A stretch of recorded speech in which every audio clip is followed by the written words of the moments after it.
Okay. As I was saying, I'm very pleased to be here. As I said, I did my undergraduate and my PhD here at U of T. This is a topic that I've been following for quite a while because the reason. Oh dear. Okay. How about this? No feedback. Okay.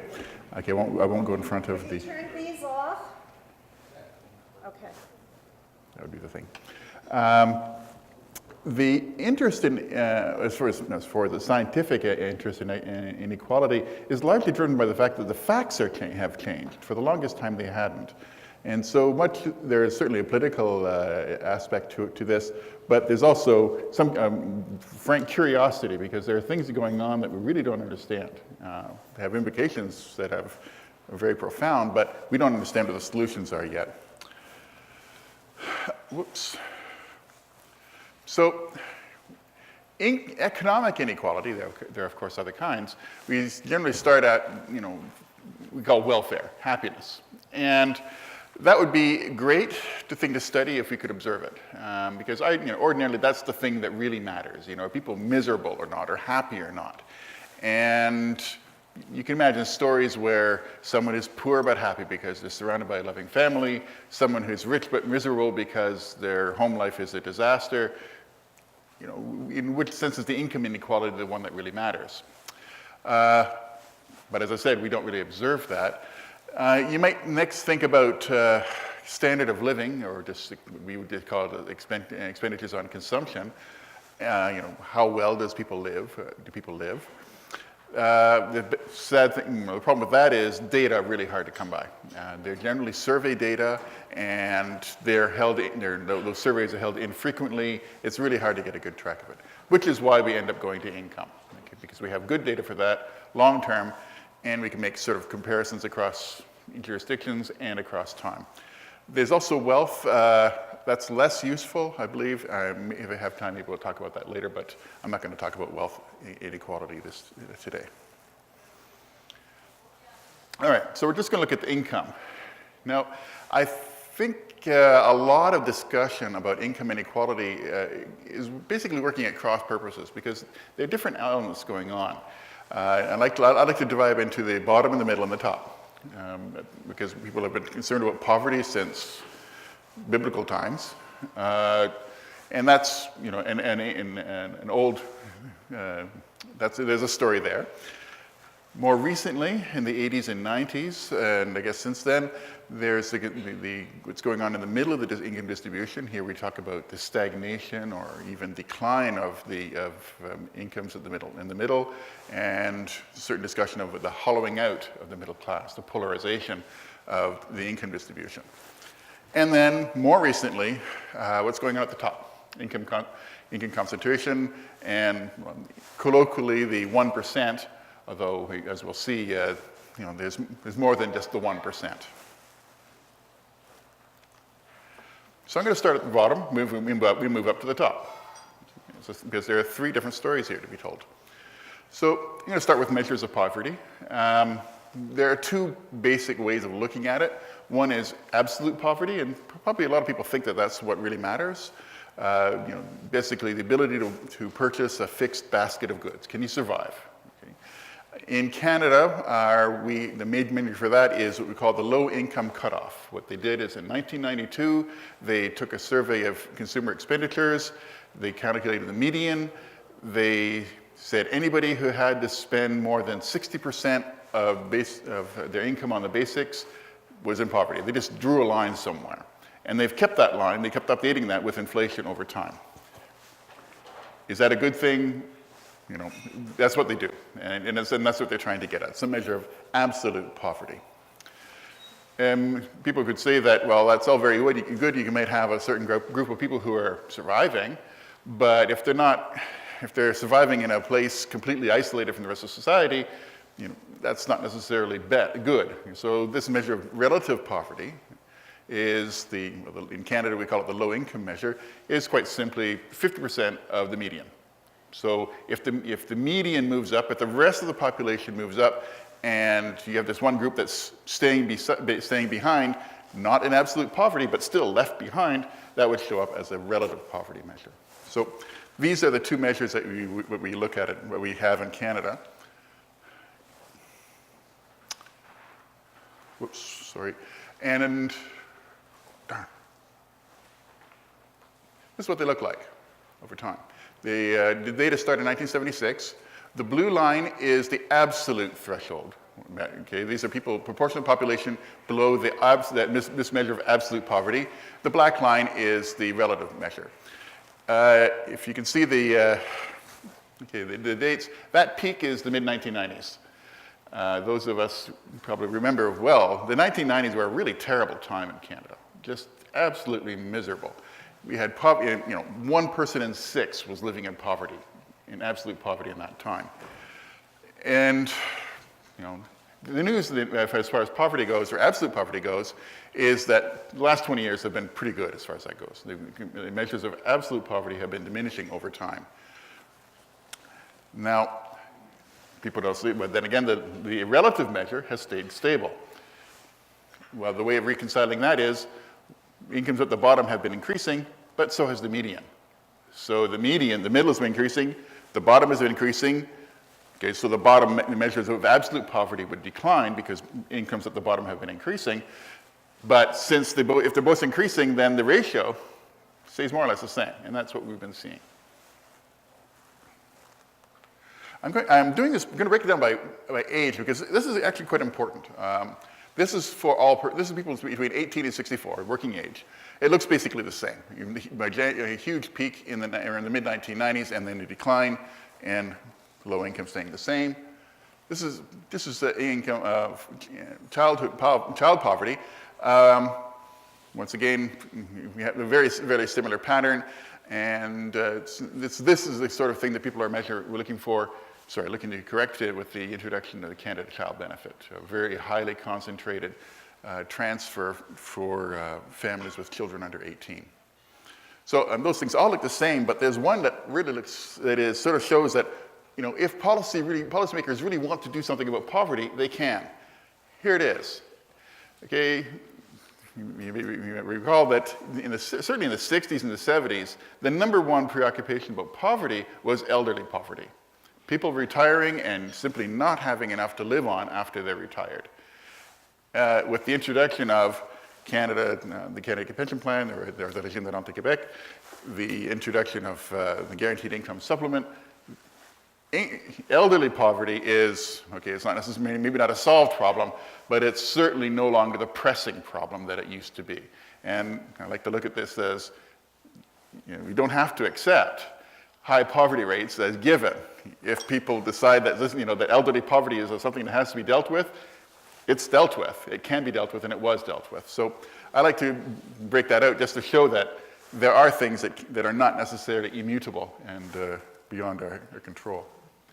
So that's poverty. Okay, that's where we are with poverty. We have a really terrible time in the 1990s, in the 80s.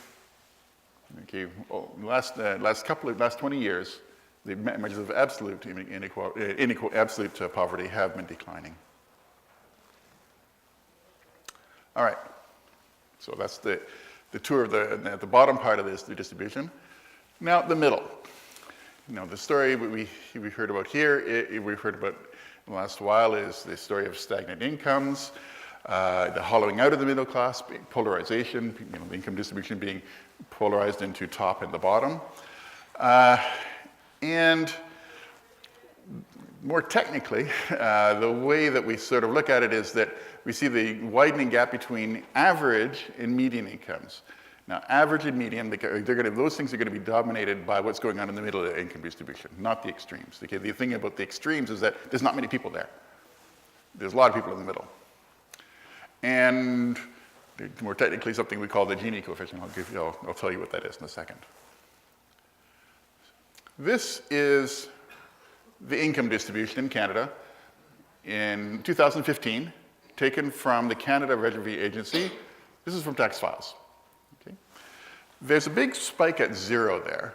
And what that is that in Canada, to get access to many benefits programs, you have to file a tax form, even if you have no income. You have to file a form. So there's a lot of zeros there for people who don't have any employment income to report, but who are eligible for certain benefits, like notably like the GST rebate is a good example. It's got a bit of a peak there. The median, the mode rather, is around $10,000 or $20,000 a year. The median, okay, median is the halfway point. 50% or above, 50% or below. 33,000. The average is 47,000. And you see that long, long tail to the right. That is typical of income distributions. Okay, a big pile of people in the middle, and then a long sloping tail to the right is. That actually cut it off at 150 just because they have a category of 150 then at 250, and it was and you can't really get the graph to work very well. But we have a long tail to the right. Because the distribution is asymmetric, if it was nicely symmetric like a bell curve, the average and median would be the same thing. Okay? But because large positive incomes cannot be balanced by large negative incomes, okay, the worst it can be is 0, the average of an asymmetric distribution like that is always going to be bigger than the median. And if you pile on more people at the right-hand tail, okay, the story we tell, suppose Bill Gates walks in, okay? The average income of this room jumps up into the millions. The median income would move by, okay, how many were we? 80, 90 people? 80, 90 people would move from like the 45th to the 46th person. Okay, hardly moves at all.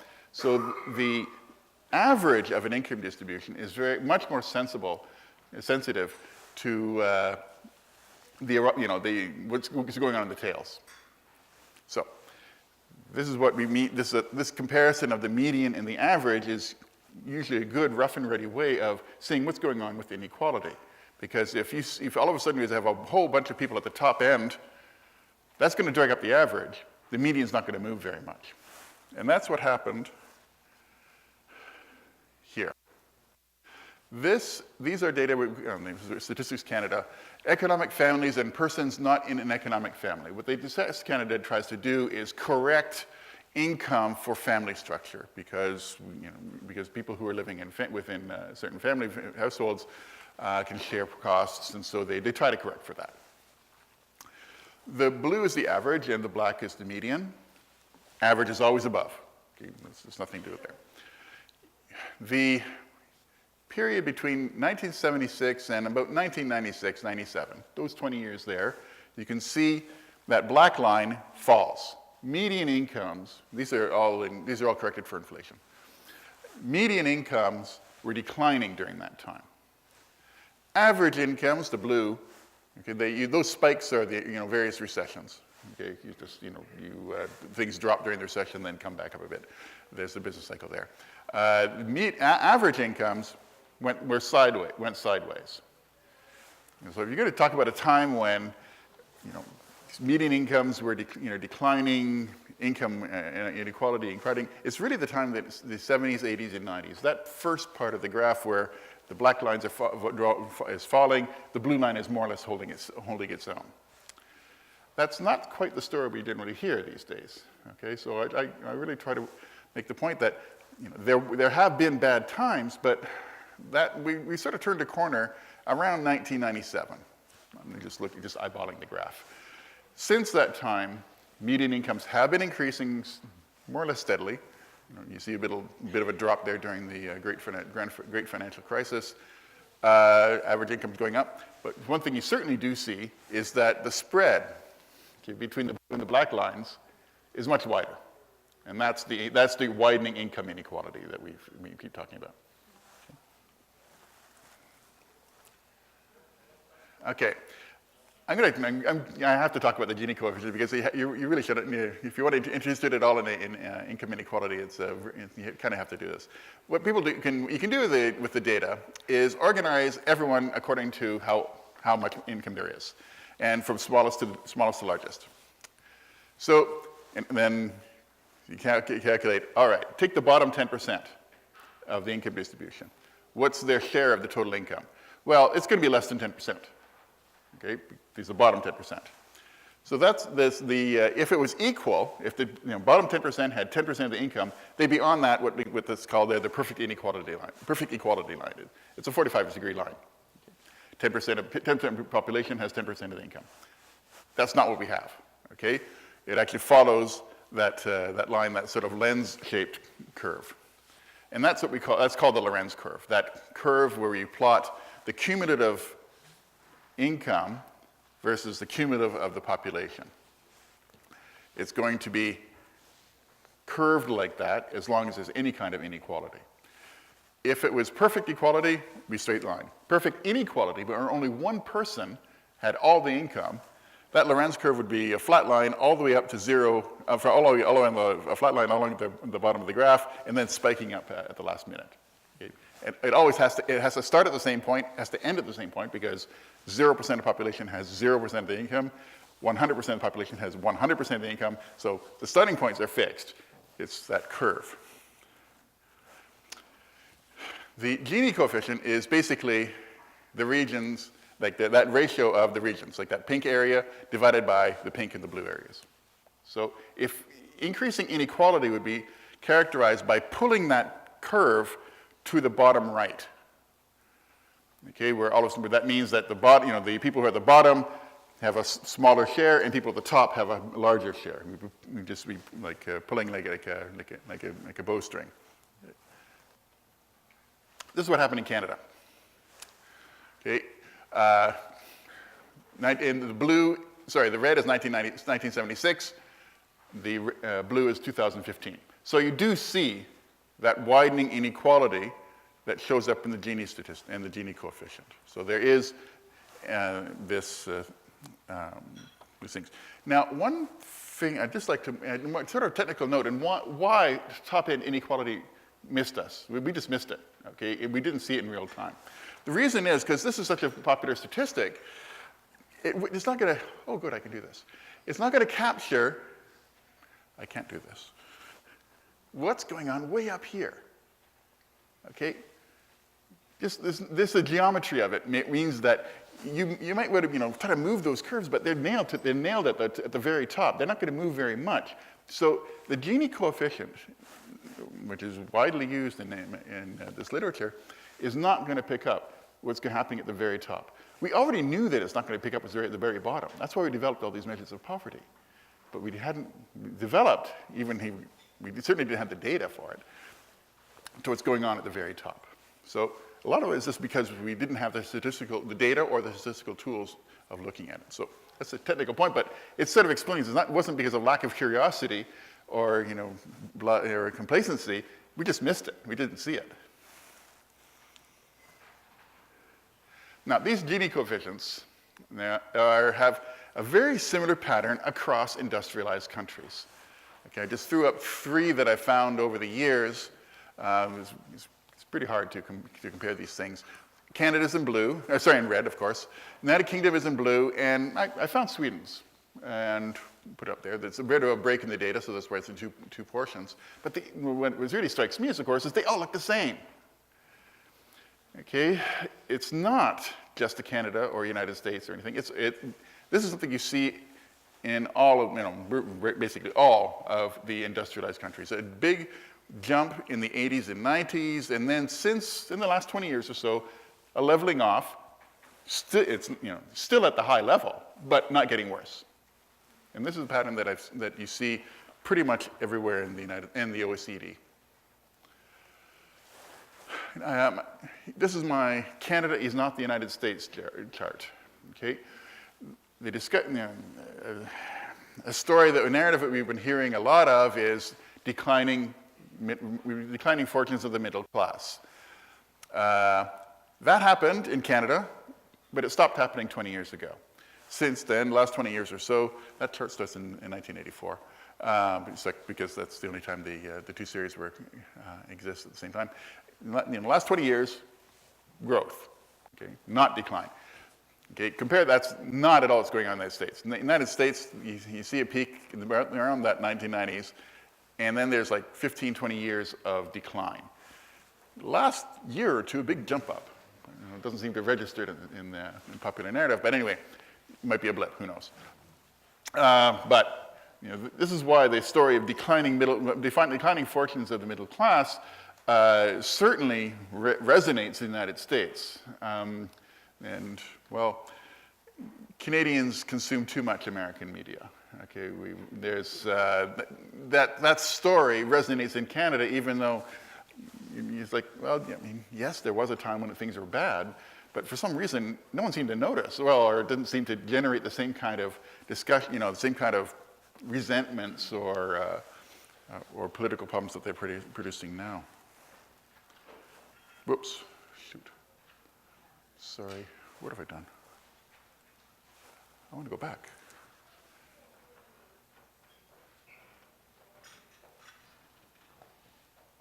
Right, okay. Okay, so this is my story of the Canadian middle class. 20 very forgettable years, okay, mid-70s to the mid-90s. You saw this stagnant and declining incomes and worsening inequality. Recovery since then. Steady increases in both average and the median incomes, and a leveling off of Gini coefficients. I'm not saying that the problem's gone away, just the problem has stopped getting worse. These measures of inequality are still higher than they were 40 years ago. They're just more or less the same as what they were 20 years ago. So, some conjectures. We have so few data points. We can have all kinds of numbers for different years and things like that, but the basic information we have is very fragmentary. So there's no proof of anything, or even strong evidence of some things. But anyway, this is a conjecture. The broadly similar patterns of the Gini coefficients in industrialized countries, to me, suggest an explanation based on technology and not policy. If every country, we're seeing like this in the Scandinavian, the Nordic countries, United States, countries which have a strong union presence, countries that don't have a strong union presence. If everyone's seeing the same thing, maybe market structure and policy is not the answer. It probably is something like technology. And at that time, it was also the time when information technology was being introduced into the economy, and the term is being used as we call skilled bias technical change. The theory being that the introduction of information technology made workers who already had high levels of education more productive, but didn't really help people who didn't have high levels of education. And of course, since people who have high levels of education are generally higher income anyway, okay, it favored them, people who are already at the top, got this technological boost, became more productive and got higher salaries. So that's skill bias. The technical change was biased in favor of people who were already doing relatively well. So that would have increased inequality. As far as policy goes, also around this time, the redistributive effects of the tax and transfer system was being weakened. Among other things, there were budget problems. Okay, and that's also pretty much standard. Even places in like Sweden, which has a very strong redistributive mechanism, it weakened over time as well. And especially transfers, because I think we're having somebody who's going to talk about basic income, and I just want to underline that the evidence is such that the positive effects of direct cash transfers to low-income people have been well established, and that's one of the things that has been useful in addressing income inequality. All right, so that's the middle. Moving on to the top. Now, as I said, the Gini coefficient is not particularly useful in characterizing what's going on at the top of the income distribution. So, and also another problem is that the data we usually use for income distribution weren't very useful at all, because they're almost always survey data.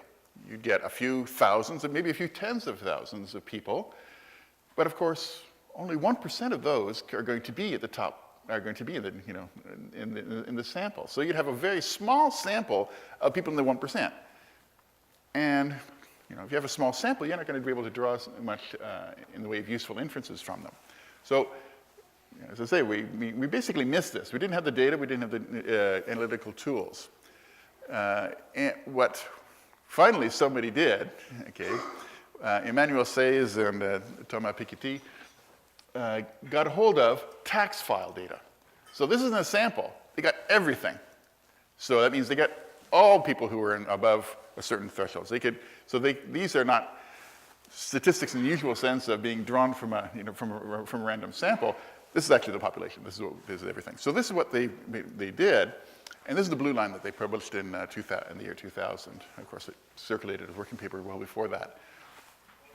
You see, you see like the gilded area, okay, in the 1920s, highly concentrated. Okay, the top 1% of the income distribution had about, what, can't see that, 16, 18% of total income. During the war and the post-war period, that fell off dramatically. Okay, so which means that the income growth at the time was in fact largely concentrated at levels below the top 1%. But then something happened in the early 80s. And you see that blue line spiking back up again. And this is the income concentration story in the United States. It went from around 8% in the early 80s to about 18% now. Okay, that is, well, that's the US story. Now, a few years later, McMaster University's Mike Veal worked with Emmanuel Sayes using the same techniques, using Canadian tax data, and they put together that's the red dotted line. And they found the same thing. Basically, the same thing. The same peaks, the same valleys, the same turning points. For reasons best known to Statistics Canada, they decided not to update the Sayes-Veal. They decided to use their own series, and that red solid line is the series that Statistics Canada publishes every year. So that red one there. You see it, it's not the same because they use a slightly different methodology. That's always going to be the same, but at least they have the same patterns. What is especially unfortunate is that they only start at the bottom of that peak. So we can't actually see what's going on in the transition. You don't see the turning point. You start at the bottom and it's like, yeah. So you see it going up. One thing that I would just draw your attention to is there's a bit of a peak there around 2006.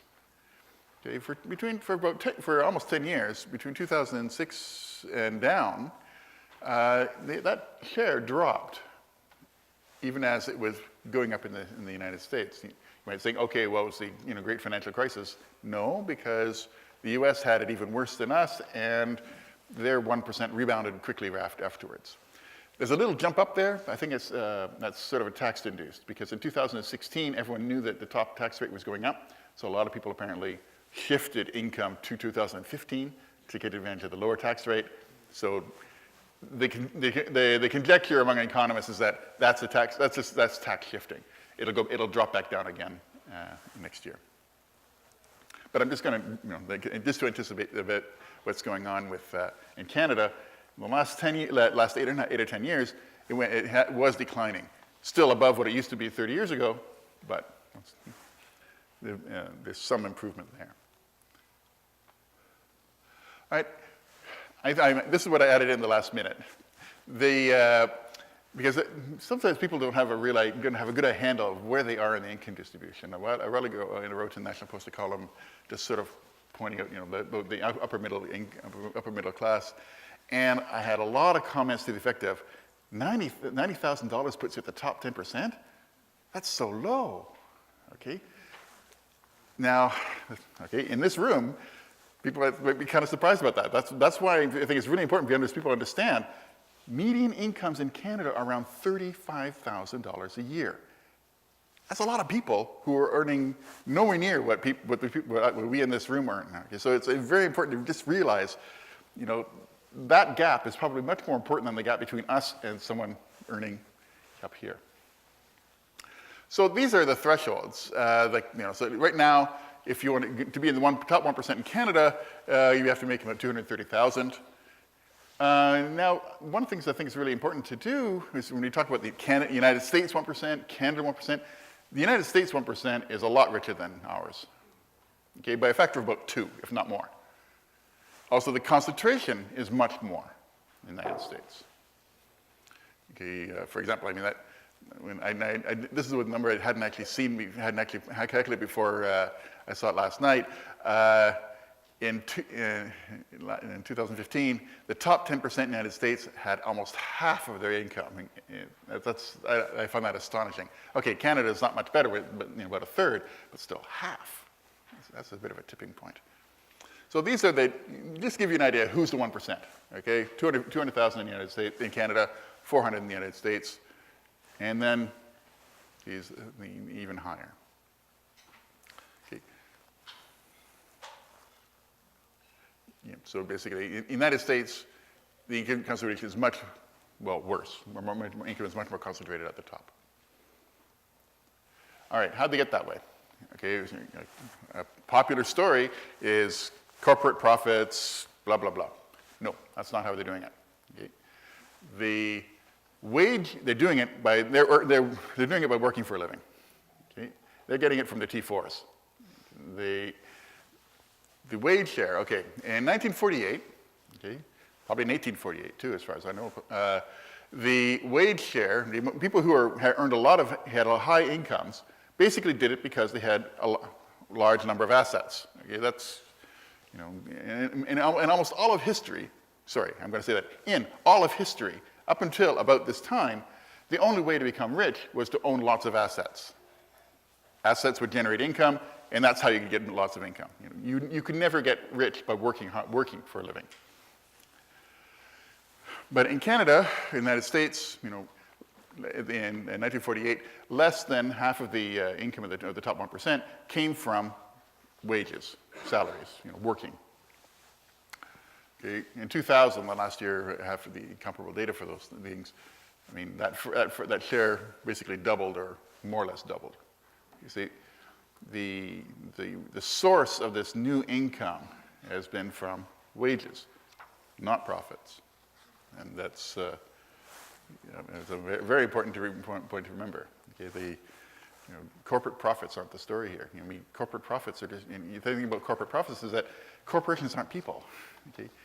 Their ownership can be divided among people. Corporate profits could just as well as be pension funds, and they largely are. When I know every year when the Caisse de dépôt in Quebec reports, if they ever have a loss, no one's cheering a victory for the workers. Okay, it's bad news. All right, so why? These are it's a tax story. This is reverse scale. The blue line is the tax rate and inverse scale. So that when the blue line goes up, it means the tax rates went down. This is the Reagan tax cut. And the story they see there is perfect timing. Reagan cuts taxes, the income share goes up. But why? Okay, the story there is bargaining. People have said all of a sudden, well, now that taxes are so low, I should really bargain harder for higher wages. And that's the story that they tell. I'm accelerating here. That story does not work in Canada. Okay? In Canada, the top tax rate came down in the wake of the Carter Commission in the early 70s. We didn't see any income concentration there. So that tax story doesn't really work for Canada. But I think what does work is that just the fact that in Canada, in the United States, it also increased. Okay, and this is that little decline that I was talking to you about. The blue line is the average income at the top 1% in Canadian dollars. And it declined. And I'm going to have to end here, even though I'm going to say that basically, okay, here's it. That's my last slide. I'm going to leave it up there, and people can ask me questions if they want to read it while they do it. Sorry.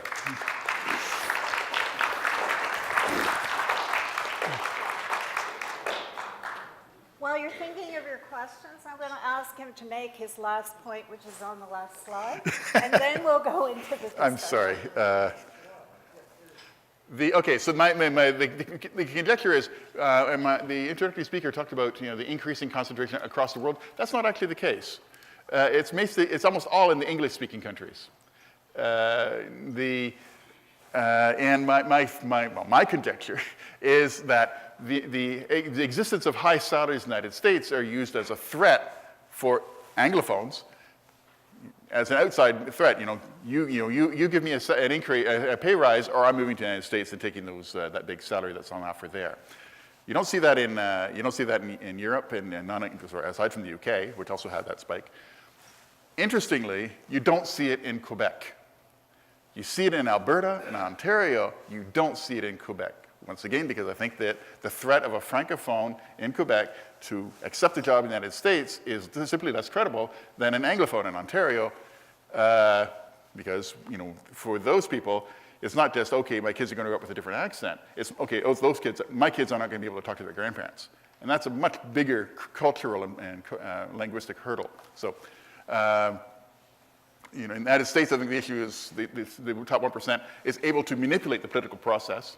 Like that last quote, my donor says that was what a Republican congressman said, and why he voted for the tax bill, because he relies on rich people giving him campaign contributions. In the United States, I don't think that's the issue, okay, but the real threat is this brain drain threat of people people threatening to go to the United States in search of higher salaries. And there is. I will now finish on that point. I'm sorry.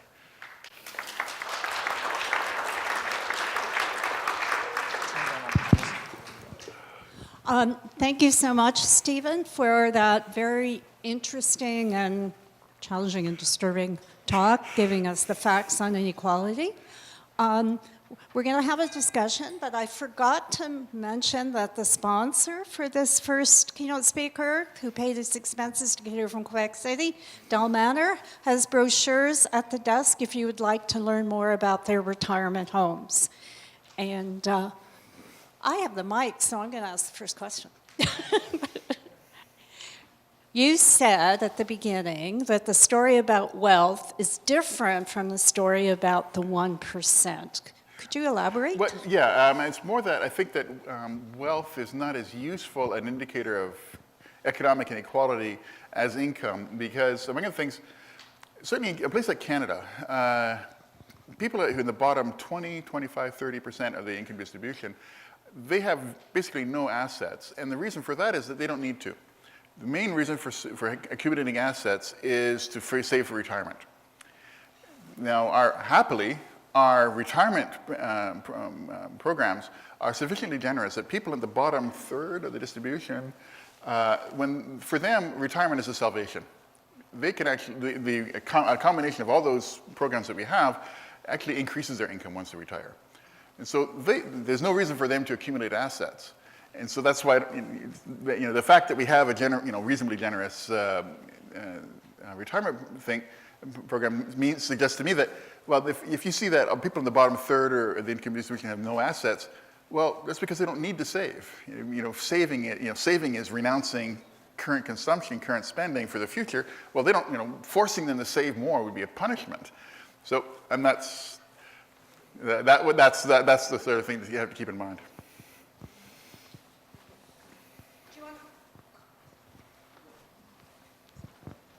To what extent are the so-called wages of the executives' wages, and to what extent are they rents? A lot, I think. Yes, okay, rents. Okay, economists have a different meaning for rent. Rent is a payment beyond what's required to actually take the job. So for the question here is, to what extent these people are getting paid more than what is actually required for them to stay on the job. And this is what I think about this, what is the top US earners outside option?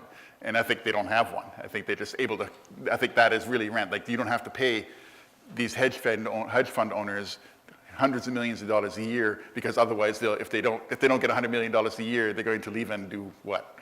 So yeah, a lot of it is rents, and that is in the United States. If in Canada, you have to pay a high wage to keep people in Canada, that's not rent. that actually is what the price you have to pay to keep that person in Canada. Now, you can think of other games where people are threatening and no one actually believes it because the guy at the other side of the bargaining table also wants to keep that story too. Like, it's a very convenient fiction at the very top that we could all earn more in the United States, so that's why we have to earn more here. And so then you get into questions of corporate governance. Like you want boards of directors to clamp down on that kind of behavior. Unfortunately, corporate governance in Canada is pretty weak. It's a very small and closed society.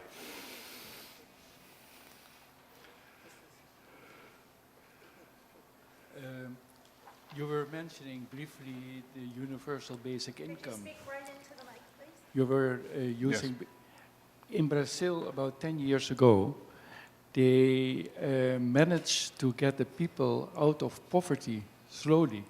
Do you think that the same thing will going to happen in Canada? The problem, I guess we're going to have a discussion about this later. I think that certainly any kind of program that gives direct cash transfers to the lower part of the income distribution is going to generate good news. That's the problem with universal is, well, in some sense you have to give it, if you're going to actually really don't want to give it to everybody because it gets very expensive. But certainly, yes, it's not a universal, in that sense, I don't know the program, but I doubt very much it was universal, but if it was a program that gives the direct cash transfers and some unconditionality so that there's no risk in losing it, then yeah, I can certainly see that working. Okay, I have a mic too, so I'm also going to ask a question. You've talked about household or family incomes. Yeah. And so the composition as to how this money gets generated has switched over time, right? So that there are more women in the labor force than there used to be, which means that what one person earned earlier is now earned by two people. Yeah. And so that's, I think, a very important thing to keep in mind as we look at those figures. Is that the way you see that? Yeah, although there's one other thing too at the very top is what we call assortative mating. There was a time when you can maybe have the Cinderella story of a woman being born to a low-income family and marrying someone with high income. These days, it's much more likely that that high-income women and high-income men are going to pair off and form couples. So you can see that kind of inequality increasing as well. Thank you for the presentation. Oh, okay. I didn't understand one of the slides, or maybe I did understand it, but it didn't make a lot of sense because you said that the poverty was decreasing. Okay. But the percentage at the end was still higher than the general population. It was over 15%, even at the end of that time. Yeah, okay, I guess I really should be much more precise of, let's say, this one here. Yeah, like that black line, maybe looking at the black line? Yeah, that's the relative measure. And in some sense, that's never going to go away because, that's just half of the median. If the median goes up, that measure goes up as well. So the blue line is the absolute one, sorry, yes? But look at the over 65. Oh, yes. Oh, that. Now I honestly don't have. percentage, even though it's low, is still 15%. It's still higher than the average of the other one that you were showing us. You see what I mean? That's okay. about 15% for the median. Yeah, no. And the other one's 15%, or less than 15% for the general population. I honestly, I don't know if that's under 18. Yeah, no. The question is that. Is it the really median? low? I don't know. It's lower, but is it really low? I really should have checked. I'm sorry. It may be simply that the population medians are changing as well. Like, for example, maybe they calculate the median of income, people 65 and over, and then it's the ratio of that median, as opposed to, the ratio here. Yeah, I don't know what's in. I'm afraid I don't know what's in that. If that denominator changes from group to group, and I really should have checked. I'm sorry. It could. Yeah. could be that what's going on here is that retirement, conjecture. Could be that retirement incomes are increasing, but not as fast as median incomes. Which would be consistent with why the blue line is declining. Because if they're increasing, then you kind of expect that blue line to decline, because that's an absolute measure. So maybe it's that, but once again, I'm going to put an asterisk on that.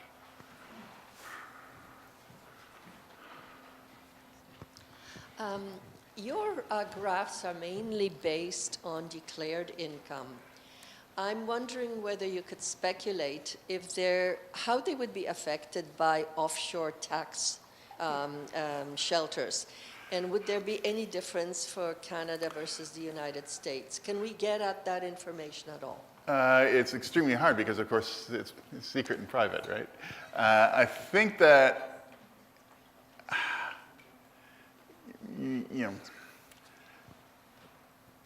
it's not going to be included in there because it's offshore. Yeah, and also this is more of a wealth story as opposed to an income story. I mean, I've heard of one ingenious business proposal was simply to have a private boarding school in the Cayman Islands, so that people who had their money there couldn't take it out without tax. Well, no, you're going to spend it on my kids' education, so I'll do it. Leave it in the Cayman Islands and spend it there. I don't know. I don't know anyway. To what extent if that actually masks a more serious problem. I don't know to what extent it's new. That's another thing too. Maybe it's always been there and you're just not noticing. I'm sorry, I really don't know.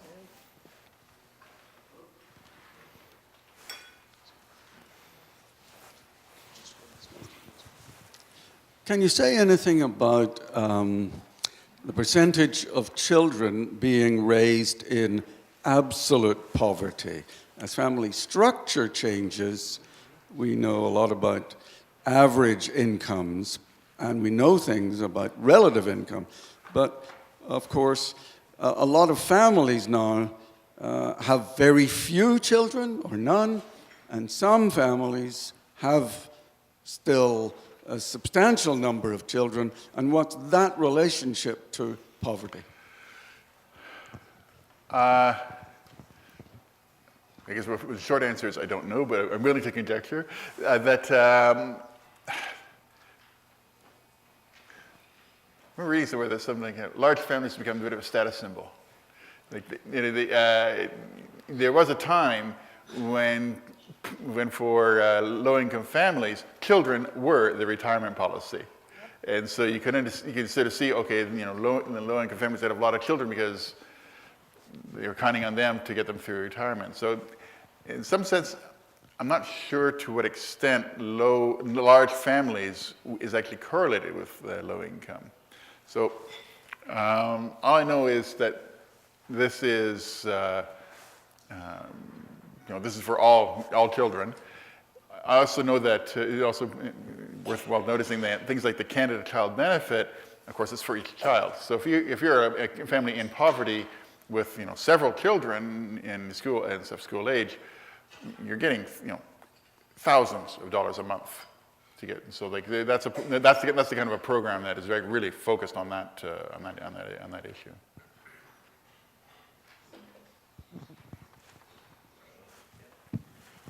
Professor Gordon, thank you very much.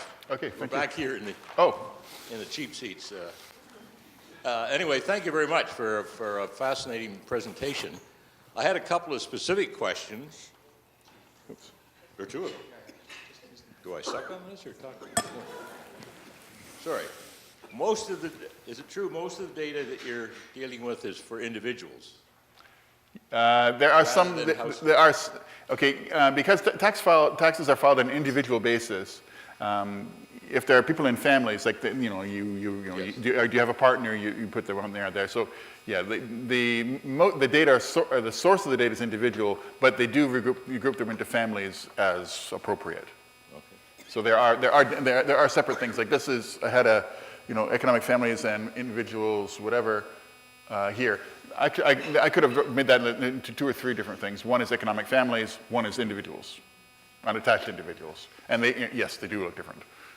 Because I think in certain circumstances, it can make a substantial difference whether you're talking about an individual. That is actually an issue because a lot of anti-poverty programs actually focus on kids. Like that's a good thing, but there's a lot of people who, of course, living marginal existences without much attention because, well, they don't have kids and kids are cute.